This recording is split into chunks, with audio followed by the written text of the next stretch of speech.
Bonjour les kikis, voilà donc aujourd'hui la vidéo comme promis pour cette semaine. Alors qu'est-ce qu'on va faire? On va démarrer un nouveau chapitre qui est la numérisation. Globalement, on va étudier, on va voir un petit peu qu'est-ce que c'est que la numérisation, quelles sont la transmission de données, c'est des choses qu'on utilise tous les jours, hein. Vous téléchargez un fichier sur internet, ben voilà, vous avez ça rame ou ça rame pas, ça dépend de votre débit, mais on va voir ce que c'est qu'un débit. On va parler mégaoctets, bits, octets, binaires. Je vais vous présenter quels outils on dispose sur notre ordinateur. Et, et voilà. Donc le but du jeu, c'est pas de paraphraser tout le cours qui est sur Moodle. Donc sur Moodle, vous avez le cours numérisation qui fait appel à plusieurs fichiers que je vous ai mis également dans le répertoire TLS Corona. Il y a des fichiers WAV, il y a des fichiers Lattice, donc il y aura des petites manips à faire avec Lattice, avec Audacity que je vous demanderai de le télécharger, c'est gratuit. Je vous montrerai vite fait comment ça fonctionne.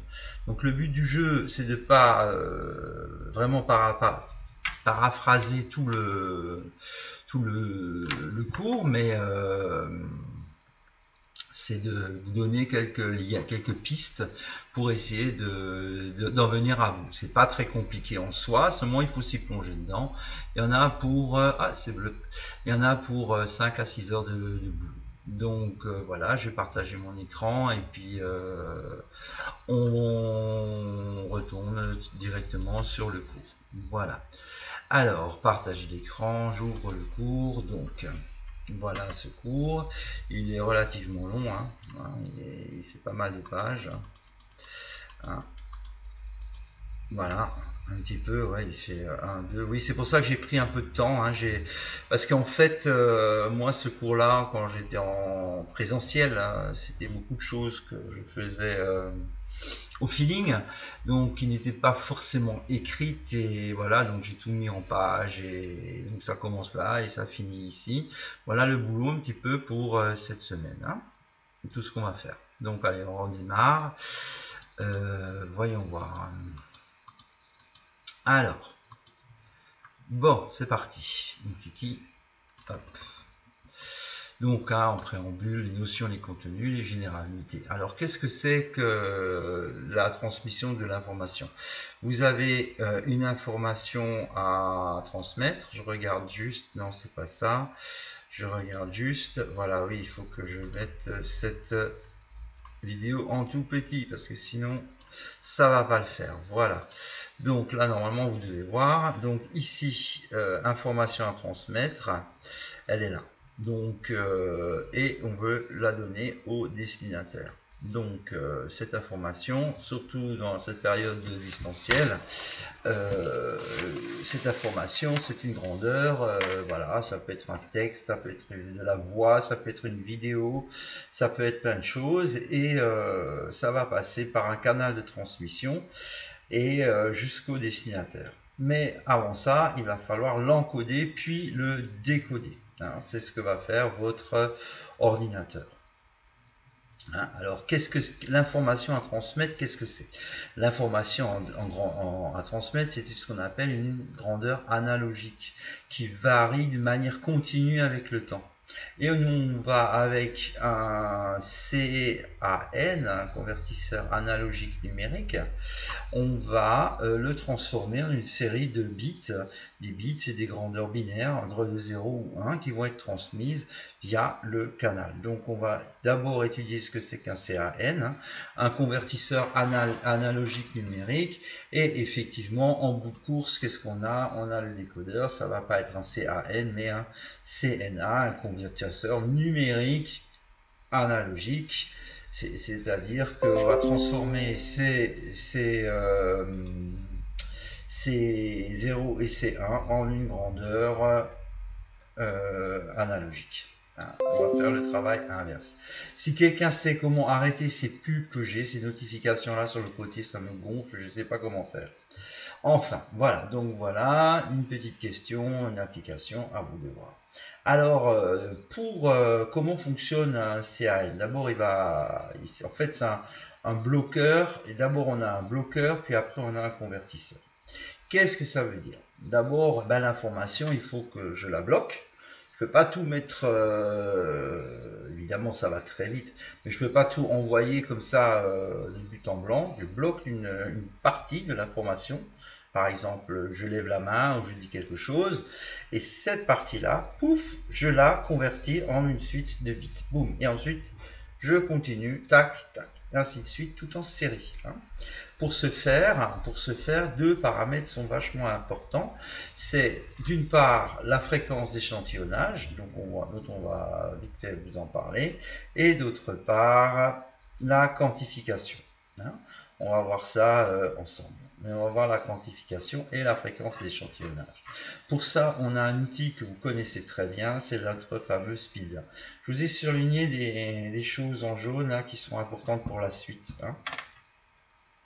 Ben, si je prends la fréquence d'échantillonnage, c'est une fréquence. Hein.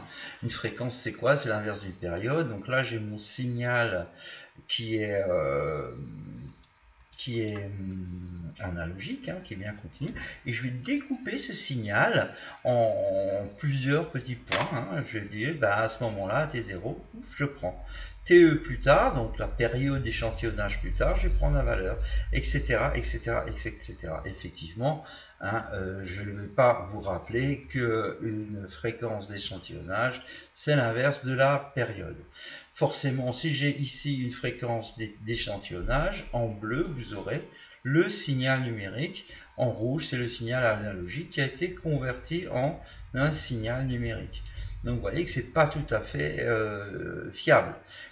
Là, j'ai une fréquence, une période d'échantillonnage plus grande, donc une fréquence d'échantillonnage plus petite. Oui, c'est inversement proportionnel. Donc on voit que le signal il serait comme ça. Donc vous voyez bien que ce signal est bien plus joli que celui-ci. Alors qu'est-ce qu'on a? On a un outil donc vous connaissez bien, c'est la pizza. Et la pizza peut être commandée par plusieurs logiciels, nous on connaît. Alors c'est des Exao, hein, expérience assistée par ordinateur. Hein, voilà, c'est l'interface Exao. Hein, c'est ce qu'il faudra utiliser quand vous êtes pas au bac, mais plus tard, hein, vous n'allez pas dire une pizza, hein, bien sûr. Voilà. Alors on peut régler cette fréquence. Pour ça, je vous ai sorti, j'ai eu le temps de récupérer une petite pizza. Hein. Voilà ici. Et je vais lancer Lattice Pro qui normalement est déjà ouvert. Voilà, alors Lattice Pro par exemple ici, si je vais en acquisition temporelle, je peux avoir ici un nombre de points, hein, donc il faut que je sélectionne par exemple EA1, hein, voilà, en temporel, je comprends pas pourquoi il me propose pas le nombre de points, attendez voir, EA3, point. Si j'en prends 200 000 par exemple, entrée sur une seconde, entrée, bon attendez, je vais faire fichier nouveau, je vais pas enregistrer ça, je reviendrai là-dessus, voilà, temporel, voilà, par exemple ici 200 points sur une durée de 20 millisecondes, voilà, et ben ça veut dire quoi? Ça veut dire que ma période d'échantillonnage, ça va être les 20 millisecondes divisé par 200, soit 100 microsecondes. C'est comme ça que je vais pouvoir jouer sur la fréquence d'échantillonnage avec Lattice. Voilà. Hein, c'est ici. Donc, un petit travail avec Lattice que je vous demande à faire. Donc, c'était le fichier précédent. Hein, où je vais vous demander de trouver la fréquence d'échantillonnage de plusieurs signaux. Donc je vais rouvrir mon... il n'y a pas fichier récent, ouais. Fichier récent ici, voilà, numérisation, fréquence d'échantillonnage. Voilà, donc ça se présente comment? Vous avez 4 signaux. Voilà, avec des fréquences d'échantillonnage différentes. À vous de trouver, de mesurer cette fréquence d'échantillonnage. Avec les outils que vous connaissez très bien, donc hein, je vais prendre par exemple la loupe et je vais aller regarder au plus près. Vous voyez, au plus près, voilà, je vais prendre peut-être des gros ronds pour mieux voir. Voilà, Voilà, ok. Et je vais pouvoir mesurer ensuite la fréquence d'échantillonnage simplement avec un réticule. Je me mets par exemple sur ce point-là, ici. Tac, nouvelle origine. Boum, et je compte. Alors pareil, hein, plus on en a, mieux ça vaut. Alors je peux en compter 10. Hein. 1, 2, 3, 4, 5, 6. Moi j'en compte 6. Je mesure l'abscisse, elle m'est donnée là. Je divise par 6 et j'ai ma période d'échantillonnage. Ensuite, il suffit de calculer la fréquence d'échantillonnage FE égale 1 sur T. Différentes courbes, à vous de faire ce petit travail. Et effectivement, vous allez me remplir ce signal, ce tableau. Donc, hein, je ne sais pas si c'est en cours vert, oui. SA1, ici. SA1, voilà. Delta T, c'est... Ah oui, j'ai oublié de mettre un symbole, ça. Hop, on va le faire tout de suite. Ça, ouais, mais ça sert à rien, je peux pas l'enregistrer autrement, vous le ferez. Delta T, donc c'est la durée d'enregistrement, hein, à vous de mesurer cette durée d'enregistrement. Hein. Alors, hein, vous pouvez voir, hein, hop là, ben, ça a duré par exemple 2,25 millisecondes. Voilà, c'est pas très compliqué hein, à faire. Voilà, durée d'enregistrement, trouver la période d'échantillonnage, le FE, et forcément, si j'ai la durée d'enregistrement et si j'ai ma période d'échantillonnage, vous allez pouvoir me trouver le nombre de points qui ont été sélectionnés dans Lattice à ce niveau-là pour temporel pour chacun des 4 signaux. Vous ne pouvez pas avoir ça qui va fonctionner. Hein. Ces deux ongles, ces deux boutons ne fonctionnent pas avec votre version de Lattice. C'est pour ça que je vous donne les fichiers tels quels. Voilà. Un petit théorème, à vous de le lire avec 2-3 petites questions. Alors, ce qui est pas mal, par exemple, avec Lattice, avec les nouvelles versions de Lattice, on peut enregistrer des sons. Hein, on peut faire la même chose avec des sons. Je vais faire nouveau, je ne vais pas enregistrer. Alors, comment importer un son dans Lattice? C'est assez simple, c'est fichier, importation. Et ici, vous choisissez WAV. Voilà. Alors, moi, il est dans... Je l'ai monté, je l'ai retéléchargé à partir de Moodle. Normalement, voilà. Par exemple, bonjour.wav. Alors là, important, hein, le son est en ordonnée et le temps en abscisse. J'ai dit le son en ordonnée. Voilà. OK. Et vous avez normalement... Oui. Tac. Vous avez le son ici qui apparaît. Donc pareil, hein, une fois qu'on a ça, hein, après à vous de trouver la fréquence d'échantillonnage. Hein, voilà, un loop, rebelote, hein, on va chercher, hop, voilà, on n'oublie pas de mettre ça en gros rond, comme ça on va voir les points, hop là, vous voyez, hein, et on va pouvoir, bah zut, bon, enfin, ça va faire, hein, vous mettez ça en gros rond, hop. Alors des fois il est utile de mettre ça en rond lié, hein. Vous verrez un peu par la suite pour que ce soit un peu plus clair. Parce que quand on a beaucoup de points, des fois on ne voit pas quoi. Hein. Alors si ça suffit pas, hein, on peut continuer à prendre voilà, plusieurs points. Hein. Voilà, terminé. On peut élargir l'abscisse histoire d'avoir des mesures un peu plus fiable. Voilà, hein, et après réticule comme d'hab, hein, pointeur, donc réticule, hop, on se met ici, bim, nouvelle origine, bof, et je mesure par exemple pour un point, ici la période d'échantillonnage, et j'aurai donc la fréquence d'échantillonnage de ce son. Voilà, et donc vous allez un petit peu comprendre un petit peu tous ces formats audio, hein. Tous ces formats audio, normalement vous devrez trouver du 44 kHz. C'est bizarre, hein, c'est tous les formats audio que vous pouvez avoir quand vous téléchargez des fichiers, etc. Alors un autre logiciel qui est gratuit, qui marche bien aussi, et qui est pour le montage, mixage du son, je suis sûr que certains le connaissent, c'est Audacity. Donc pareil, hein, ici on va chercher le fichier WAV. Alors, il est dans accès rapide, non, il n'y a rien. Si, téléchargement, voilà. Et je vous demande un petit travail sur Audacity. Voilà, on ouvre le mot, hein. Là par contre on peut le Bonjour. lire. Voilà, je me tais. Bonjour. Ok. Alors, avec la loupe, ce qui est pas mal dans Audacity, on peut sélectionner une partie et aller visionner la loupe. Et là, on va également voir tous les petits points, hein, vous voyez ici, et on peut mesurer également une période d'échantillonnage ici. Hein, voilà. Voilà. Ah, donc à vous de jouer un petit peu et de trouver, voilà, début de la et fin de la sélection, boum boum, et vous connaîtrez également la période d'échantillonnage. Voilà, voilà. Alors avec Audacity, je vais vous demander de changer cette période d'échantillonnage parce que Audacity permet de le faire. Hein. Il suffit de suivre ce qui a marqué ici et vous aurez la réponse. Un petit exercice, des petits trous à compléter. La quantification. Ça, c'est le deuxième paramètre. Donc, on a vu dans un premier temps ce que c'était que la fréquence d'échantillonnage. Et maintenant, on va parler de la quantification. Qu'est-ce que c'est que la quantification? Donc, lors de la numérisation, donc non seulement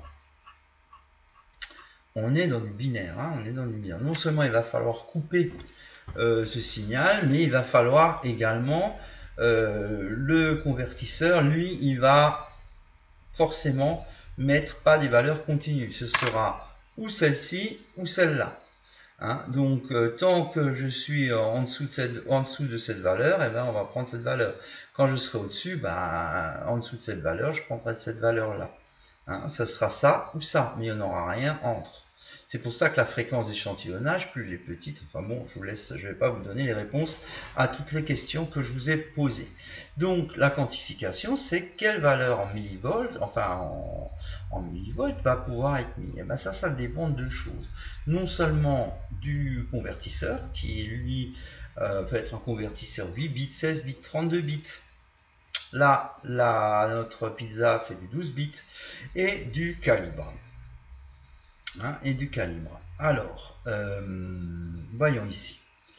Alors, plutôt que de faire des grands discours, voyons voir comment ça fonctionne. Alors, un outil est sympa aussi, je le mets ici, c'est la calculatrice Windows. Et vous la mettez en mode programmeur. Voilà, ça c'est pas mal du tout. Hein, si vous tapez par exemple 178, vous avez ici le résultat en binaire. Tiens, 1, 0, 1, 1, 0, 0, 1, 1, 0. Et bien, c'est exactement ce qu'on a ici. Ça le fait automatiquement. Hein. On va prendre ce chiffre-là, 1, 0, 1, 1, 0, 0, 1, 0. Hein, on va essayer de travailler avec ce chiffre. Alors, qu'est-ce qu'un bit? Un bit, c'est binary digit, c'est une binaire, hein, donc ça peut être ou 0, on-off, hein, ou 0 ou 1. Donc, avec 2 bits, qu'est-ce qu'on peut écrire? On peut écrire 0, 0, 0, 1, 1, 0 et 1, soit 4 valeurs. C'est-à-dire 2 puissance 2 valeurs, c'est-à-dire 4 valeurs. Avec 3 bits, ça va faire 2 puissance 3, ça fait 8 valeurs. Avec 4 bits, ça fera, à vous de trouver. Avec du 12 bits, vous allez voir combien vous allez trouver. Alors, prenons donc ce chiffre-là.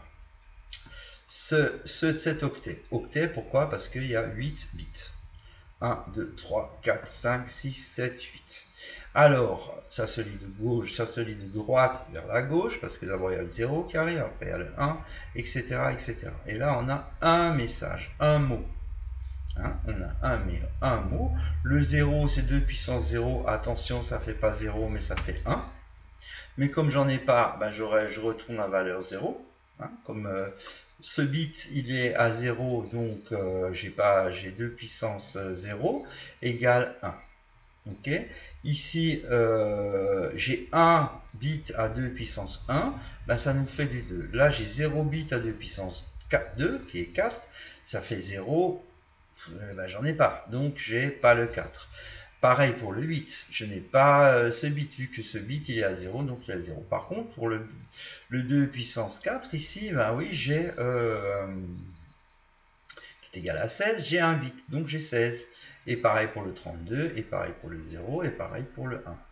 Si je fais la somme, j'obtiens bien 178, c'est ce que m'avait indiqué ma calculatrice scientifique. En même temps, il vous le donne en décimale, en hexagonal, oh zut, zut, j'ai un trou de mémoire. Bon, ça va me revenir en binaire et en octa, comme hexa. Oh, je sais plus, ça va me revenir. Bien. Donc voilà, un petit peu le pas. Alors, enfin voilà comment on va traduire le pas, hein, tout ça. Alors, quelques petites questions pour vous entraîner là-dessus, avec du 8 bits, avec du 16 bits, avec différents nombres. Hein? D'accord. Maintenant, qu'est-ce que c'est le pas? Comment le pas il est calculé? Ici, ben, c'est très simple. Hein? Le pas, je vous donne la formule. Le pas va être égal à la plage de mesure, c'est-à-dire de combien à combien je peux mesurer, sur 2 puissance n, et n étant le nombre de bits. Donc pour notre pizza, par exemple, si je reviens sur notre pizza, si je prends le calibre plus 10, moins 10, ben la plage de mesure fera 20 volts, divisé par 2 puissance 12.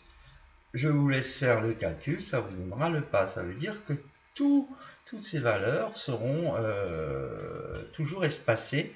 Ce sera l'écart qu'il y a entre deux valeurs minimum. Hein. On va voir tout de suite ça avec un petit fichier lattice que je vous ai préparé également. Il faut que je trouve. Il faut que j'aille sur le réseau. Hop. Lycée. Avant les formes. Terminal S. TP. Voilà. Agir. Boum. Et c'est le fichier. Vous l'avez sur numération pas. Vous l'avez sur comment ça s'appelle? Sur Moodle. Voilà. Le temps qu'il ouvre. Lattice. Voilà. Et là, pareil. Je vais vous demander de dès qu'il veut bien ouvrir, d'utiliser le zoom, hein, pour bien voir. Voilà, vous avez un signal, non, deux signaux, pardon, cette fenêtre là, voilà, deux signaux. Bon, bah, il suffit de prendre par exemple pour EA0, bien mettre, voilà, EA0 par exemple, et je vous demande de trouver quel calibre. Avec quel calibre? Le calibre se sélectionne ici, EA0, vous voyez par exemple, si je fais un clic droit, putain, il est long, hein. Je peux choisir les calibres. Alors j'ai du moins 0,2 plus 0,2, moins 1 plus 1, plus 5 moins 5, moins 10 plus 10. Hein, donc c'est quels calibres ont été mesurés ces valeurs. Donc pour ça, il suffit de prendre un loupe, reprendre une petite partie. Vraiment là, il va falloir descendre. Hein. Bon là, je suis allé un petit peu annuler la dernière loupe. Je suis allé un petit peu loin. Je vais prendre ici. Voilà. Donc ici, qu'est-ce qu'on voit? On voit les différents points. Hein, alors c'est vrai que là, des fois, c'est mieux de choisir les points liés. Hein, on voit mieux les sauts. Comment ont été faits les points, ont été pris les points.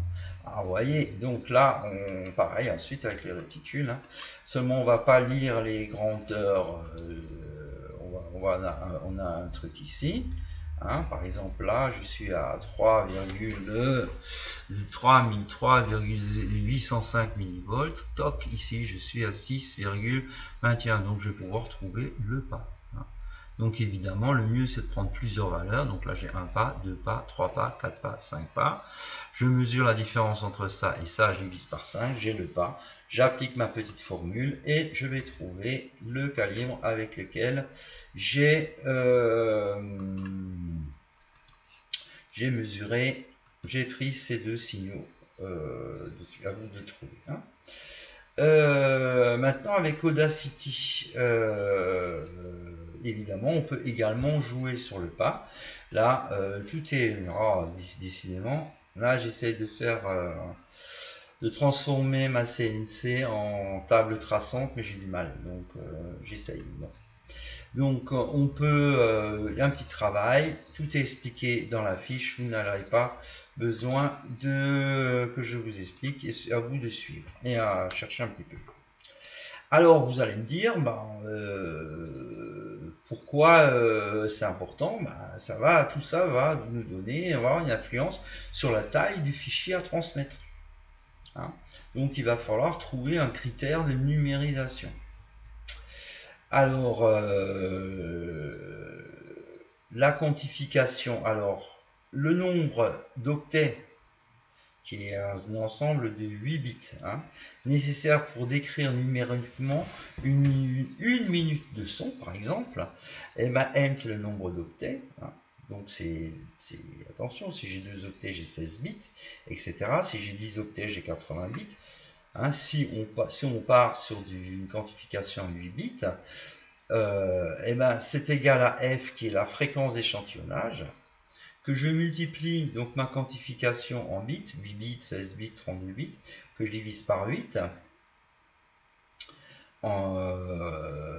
Pourquoi par 8? Parce qu'un octet fait 8 bits, que je multiplie par 60 secondes et par n qui est le nombre de canaux, si je suis en mono ou en stéréo. Hein, forcément. Et là, ça va vous donner le nombre d'octets, ensuite à transformer en mégaoctets, gigaoctets, etc., etc. Là, il va falloir faire un petit peu attention selon les sujets. Si on vous donne des mégaoctets, un mégaoctet est égal à 1 fois 10 puissance 6 octets, mais en réalité, ou 1 kilooctet est égal à 1000 octets, en réalité, 1 kilooctet est égal à 1024 kilooctets. Bon, c'est à vous de bien voir dans l'énoncé ce dont on vous parle. Un petit exercice bilan. Voilà. Donc là, on a parlé surtout du CAN et du CNA. Hein. Je reviens à ma figure de départ. Voilà, on a vu ce que c'était qu'un encodeur, comment ça fonctionnait. On va pouvoir calculer le nombre d'octets envoyés et on va ensuite les décoder. Maintenant, qu'est-ce qui est important? C'est le canal de transmission. Qu'est-ce que c'est le canal de transmission? C'est n'importe quoi.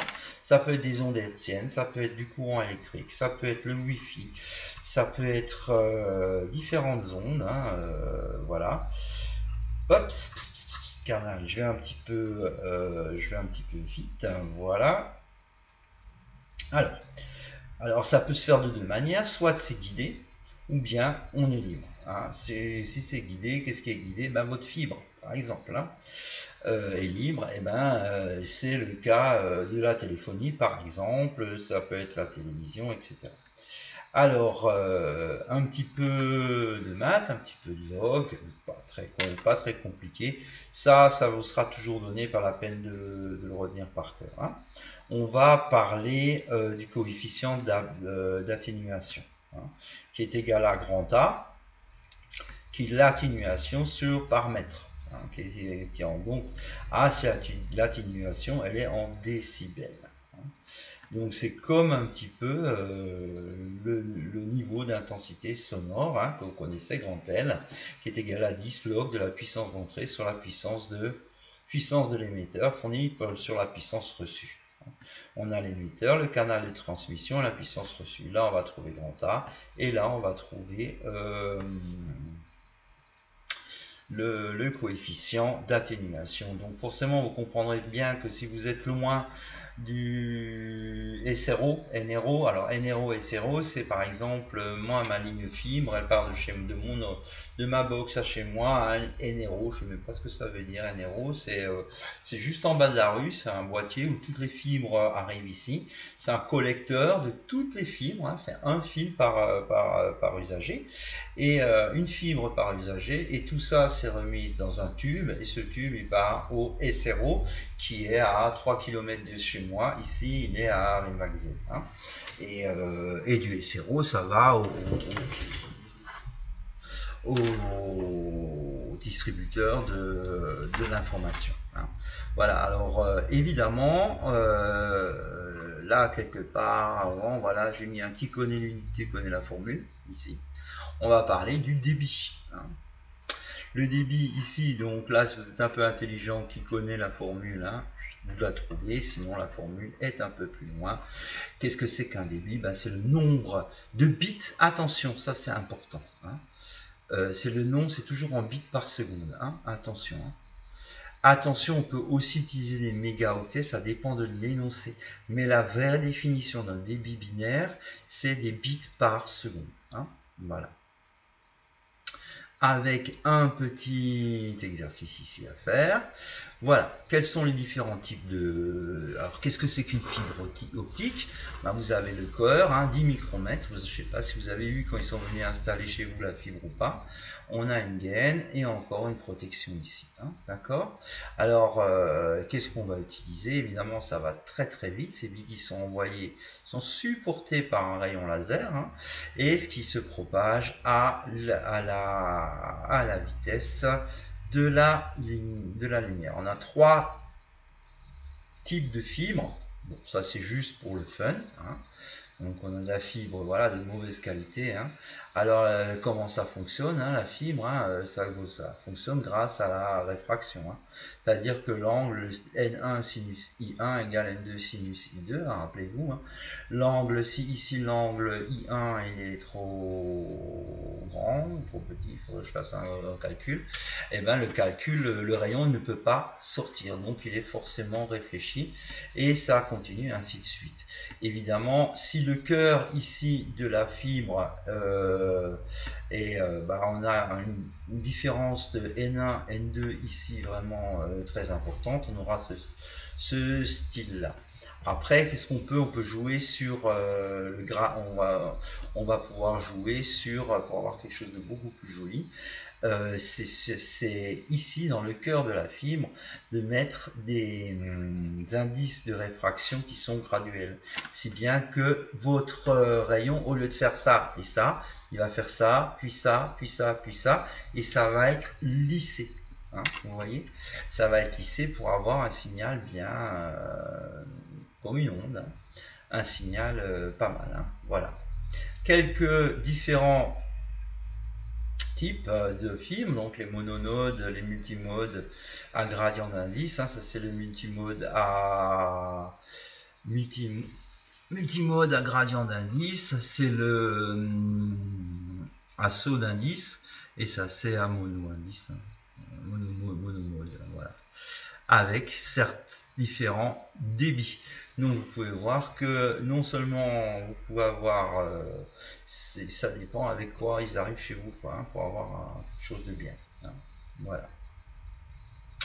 Alors il existe également la transmission hertzienne. Hein. Voilà, donc il y a la radio, le radar, le Wi-Fi, etc. et différentes plages de longueur d'onde qui sont utilisées. Alors, bon, moi je dois vous parler de ça. Comment fonctionne un CD, un DVD? Donc, c'est sous forme d'un peu d'exercice. Hein. Qu'est-ce que c'est qu'un CD? Un CD, ben, j'en ai pas là. Ouais, non, celui-là, je peux pas utiliser. Bon, bah, vos bits, ils sont écrits de manière sous forme de spirale. Hein. Les bits sont écrits comme ça, sous forme de spirale. Et tout en long, comme ça, vous avez une série de trous. Hein. Alors, les trous, voilà, on a une photo là de la surface, des petits, des grands, etc. Alors, lui, sur le côté, voilà ce qu'on a. Alors, ces trous, on a ici les tailles, vous allez voir son importance.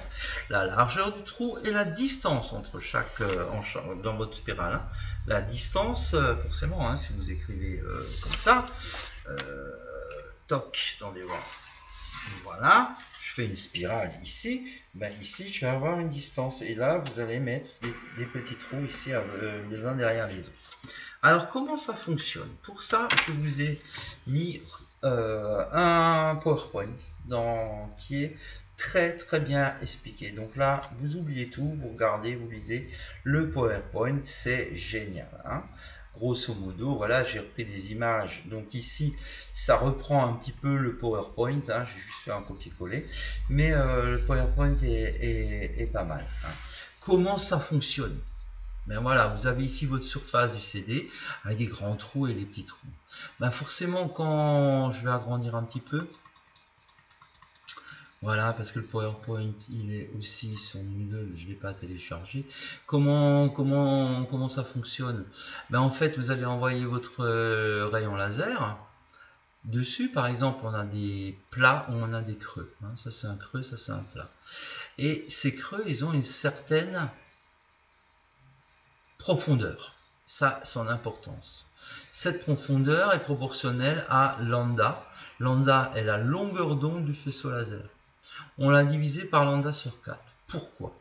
Parce que si on arrive sur un creux ici, votre rayon il arrive là, pof, il revient. Boum. On va avoir des interférences qui vont ben voilà, par exemple ici, on va le faire sur un plat et pas sur un creux, c'est la même chose. Et ben, entre le signal initial et le signal qui est reçu sur le plat, ben, le signal va être identique. D'accord? Ok?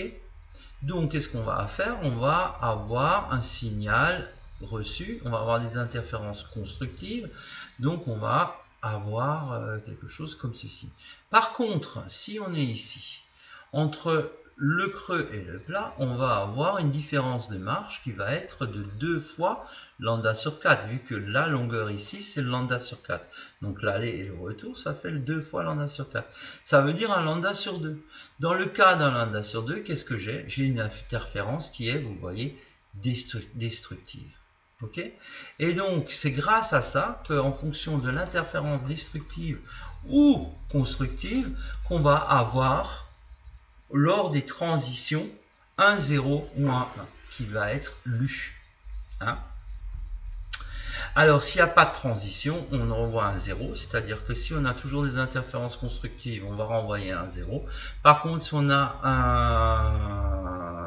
une interférence destructive, on va renvoyer un 1. Après, ça dépend aussi des microprocesseurs. Hein, on peut faire l'inverse. Je vous définis d'autres choses, je n'en dis pas plus. Et là, un petit problème pour terminer. Voilà votre boulot un petit peu pour toute la semaine. Bien sûr, je corrigerai ça. Je vous ai également envoyé, donc ça je peux fermer. Ne pas enregistrer parce que de toute façon ça marche pas, ça va me l'envers, ça je vais étudier après. Ça je peux fermer aussi, j'enregistre pas les trucs, ça c'est bon. Voilà, ça j'enlève. Voilà, je me ragrandis un tout chouïa. Il y en a qui savent le faire automatiquement. Moi, je sais pas. Voilà, donc j'espère que ça, je vous ai fait un peu moins peur. Ce secours, je vous demande de prendre doucement et voilà, et à faire. La semaine prochaine, on corrigera un petit peu tout ça. Je vous enverrai sur des exos de lab au lycée. Et puis, il ne nous restera plus qu'à voir, là on aura du son, un signal électrique. Il ne nous restera plus qu'à voir ensemble comment fonctionne une image. Hein, et on va faire la même chose avec les images, donc après avec la vidéo, etc. Et j'espère que ça va vous démystifier un petit peu tout ce qui est ce langage informatique. Voilà les kikis, je vous souhaite, portez-vous très bien et je vous souhaite à tous que du bon. Hein. Ciao, ciao.